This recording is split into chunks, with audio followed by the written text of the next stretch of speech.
શ્રી ગણેશાય નમઃ. જય ભગવતી.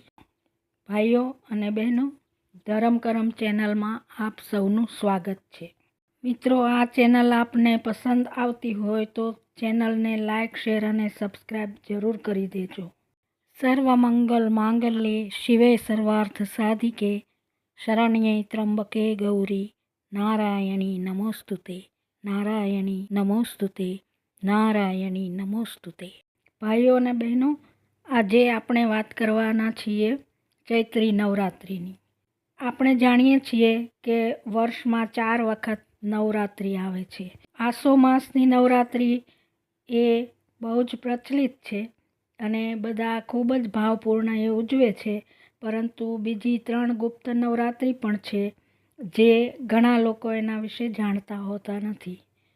પહેલી નવરાત્રિ મહા મહિનામાં આવે છે, ત્યારબાદ ચૈત્ર માસની નવરાત્રિ આવે છે, પછી અષાઢ માસમાં આવે છે અને છેલ્લે આસો માસમાં આવે છે. તો એ ગુપ્ત નવરાત્રિઓ એ બધી ઋતુઓના સંધિકાળમાં આવે છે. જ્યારે ઋતુઓનો સંધિકાળ હોય ત્યારે આસુરી શક્તિ વધારે પ્રબળ બને છે. તેથી તેની સામે લડવા માટે લોકો માતૃશક્તિ માતાની જગતજનનીની આરાધના કરે અને એ આસુરી શક્તિ ઉપર કાબૂ મેળવે. એટલા માટે ઋતુઓના સંધિકાળમાં આ નવરાત્રિઓ આવે છે.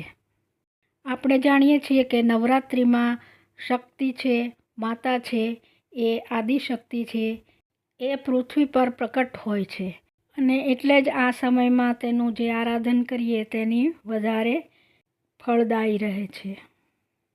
તો ચાલો મિત્રો, આપણે જોઈએ ક્યારે છે ચૈત્રી નવરાત્રિનો પ્રથમ દિવસ, ક્યારથી શરૂ થાય છે. ચૈત્ર માસની એકમ પ્રતિપદા અથવા તો પડવો એ તારીખ 8 એપ્રિલ 24ના રાત્રે 11:24થી શરૂ થઈ 9 એપ્રિલ 24ના રોજ 8:30 રાત્રે સમાપ્ત થાય છે. તો આપણે ઉદયા તિથિ મુજબ 9 એપ્રિલને મંગળવારના રોજથી ચૈત્રી નવરાત્રિનો પ્રારંભ થાય છે. આ પ્રથમ દિવસ એટલે કે પડવાને ગુડી પડવો પણ કહેવાય છે. હવે આપણે જોઈએ ઘટ સ્થાપનનું મુહૂર્ત. તો ઘટ સ્થાપન વિધિપૂર્વક કરવાનું મુહૂર્ત તારીખ 9/4/24 મંગળવારે સવારે 6:02 થી સવારે 10:15 સુધી છે.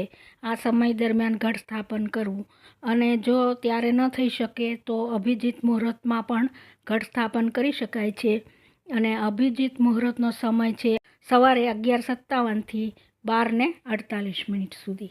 ઘણા માતૃભક્તો વર્ષની 4 નવરાત્રિના વ્રત કરતા હોય છે. તો નવરાત્રિના વ્રતમાં મોટાભાગે ઘણા લોકો ઉપવાસ કરતા હોય અથવા તો એકટાણું કરતા હોય છે અને રાત્રે જમતા હોય છે. આખો દિવસ ફળાહાર કે દૂધનો આહાર લઈ શકે છે. આ વ્રત મહાદેવ, બ્રહ્મા અને વિષ્ણુ ભગવાને પણ કર્યું હતું. વશિષ્ઠ ઋષિએ કર્યું હતું. વિશ્વામિત્ર, ભૃગુ અને કશ્યપે પણ કર્યું હતું. વૃત્તાસુરનો નાશ કરવા માટે ઇન્દ્રે પણ આ વ્રત કર્યું હતું. ત્રિપુરાસુરનો નાશ કરવા માટે શંકર ભગવાને પણ આ વ્રત કર્યું હતું. મધુ રાક્ષસનો નાશ કરવા માટે મેરુ પર્વત પર વિષ્ણુ પરમાત્માએ પણ આ વ્રત કર્યું હતું અને રામચંદ્રજી મહારાજે પણ આ વ્રત કર્યું હતું. તો આ વ્રતનો ઘણો મહિમા છે.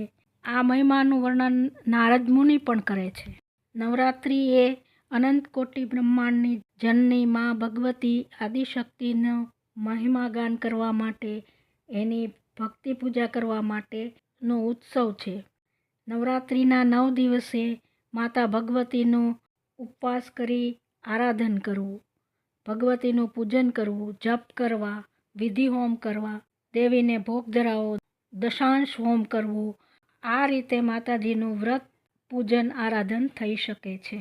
આપણે નવરાત્રિમાં જે માતા જગદંબાની પૂજા અર્ચના આરાધના કરવાની વાત કરીએ છીએ તે ભગવતી છે કોણ, એમનો પ્રભાવ શું છે, તે ક્યાંથી ઉત્પન્ન થયા, તો ચાલો જાણીએ. દેવી ભગવતી તે સનાતન આદ્યશક્તિ છે, આદિશક્તિ છે. તે સર્વકામના પૂરનારી છે. તે વિષ્ણુની પાલન શક્તિ છે, બ્રહ્માની કર્તુ શક્તિ છે, રુદ્રની સંહાર શક્તિ છે.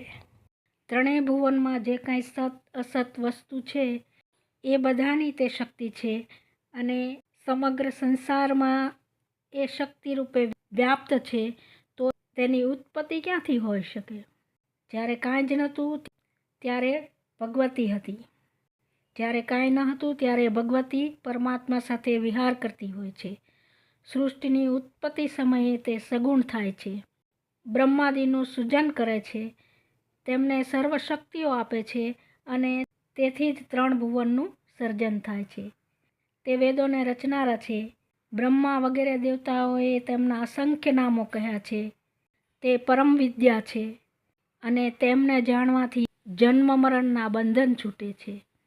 નવરાત્રિના સમય દરમિયાન માતાની ભક્તિ આરાધના કરવાથી વિશેષ ફળ પ્રાપ્ત થાય છે. તો આપણે સૌ પણ ચાલો સાથે મળીને ચૈત્ર મહિનાની આ નવરાત્રિમાં મા ભગવતી પરમ કૃપાળી જગદંબાનું પૂજન અર્ચન સ્થાપન અને નામ જપ સ્મરણ કરીએ અને માતાની કૃપા મેળવીએ. નવરાત્રિના 9 દિવસો દરમિયાન મા ભગવતીના જુદા જુદા 9 સ્વરૂપોનું પૂજન કરવાનું મહત્વ છે.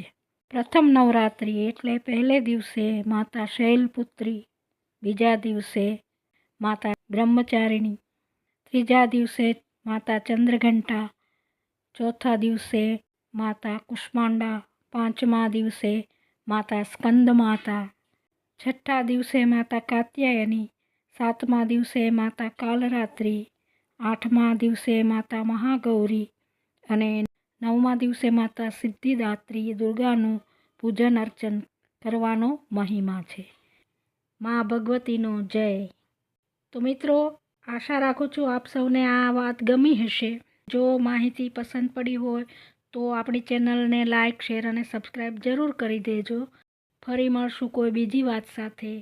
ત્યાં સુધી આપ સૌને મારા જય શ્રી કૃષ્ણ, જય ભગવતી.